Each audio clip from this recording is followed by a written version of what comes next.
তা দুইলে উইলে সারা বড়ি এটা কিতা অবস্থা এটা দামি দামি জিনিস এটা তো নষ্ট করে লিবাই না নিবা তাদের আনি কত ময়লা টয়লা পড়ছে এটা তো নষ্ট নই দিব না ও দেখো না ওই দেখো ওদের আনি কিলা দুই আসসালামু আলাইকুম, কেমন আছেন আপনারা সবাই? আশা করি ভালো আছেন। আজকে অনেক দিন পরে আপনাদের মাঝে একটি নতুন ভিডিও নিয়ে আসার চেষ্টা করলাম। আর ভিডিওটি হচ্ছে আসলে কোনো জায়গায় ঘুরতেও যাই নাই, কোনো কিছু না, মূলত আমার কম্পিউটারটা ময়লা হয়ে গেছে বা পিসির ভিতরে অনেকগুলো ধুলাবালি ঢুকে পড়েছে। তো নাহিদে এসে আমারে বলতেছে যে জিনিসগুলো তো এইভাবে নষ্ট হয়ে যাবে। তো আমি ভাবলাম আসলে কথাটা বাস্তব বলছে, তো কী করবো, কম্পিউটারটা অফ করে উঠলাম। উঠে এই অবস্থায় আস্তে আস্তে সব কিছু যেমনি আসিলাম এমনই অবস্থায় উঠে তার কথা শুনে আর দেরি করি নাই। নিজেও দেখলাম হয়তো বাস্তব কথাই বলতেছে, কারণ আসলে এগুলা ইলেকট্রিক্যাল জিনিস, ধুলাবালু ঢুকলে অবশ্যই নষ্ট হতে পারে। তো সব কিছু এইভাবে পরিষ্কার করতেছি। তো ভিডিওটা একটু স্পিড করে দিয়েছি, কারণ এগুলো অনেক সময় লাগছে, ধীরে স্থিরে করা লাগছে, কারণ পিসির ভিতরে তো তাড়াহুড়া করে কোনো কিছুই করা যায় না। তো যার কারণে একটু ভিডিওটার মাধ্যমে স্পিড বাড়িয়ে দিলাম যাতে আপনাদের দেখতে সুবিধা। তো বর্তমানে এখনও পিসিটা ক্লিন করতেছি, তো ভিতরে অনেকগুলো ক্লিন করছি। আর এই পর্যায়ে আপাতত পিসিটা ভালোভাবে একটু দেখে শুনে পরিষ্কার করতেছি। আর হ্যাঁ, অবশ্যই ভিডিওটি যদি ফেসবুক থেকে দেখেন আমার ফেসবুক পেজটি ফলো দিয়ে রাখবেন এবং একটি লাইক করে দিবেন। আর যদি আপনি ভিডিওটি ইউটিউব থেকে দেখেন অবশ্যই আমার চ্যানেলটি সাবস্ক্রাইব করবেন।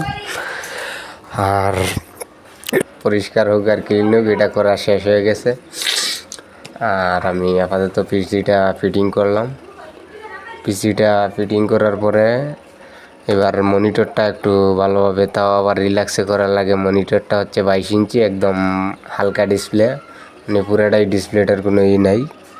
তো এই জন্য এটা একটু আস্তে ধীরে পরিষ্কার করতেছি, যাতে স্পট লাগলে আবার ডিসপ্লে যাইতে পারে, কোনো গ্যারান্টি নেই। তো মনিটরও পরিষ্কার করা আছে, টেবিলও পরিষ্কার করলাম। এদিকে মাউস প্যাডটা অনেক বেশি ময়লা হয়ে গেছে, কিবোর্ড সব কিছু, মানে একটা জিনিসও ধুলাবালি থেকে ছুটে নাই, সব কিছু ময়লা হয়ে গেছে।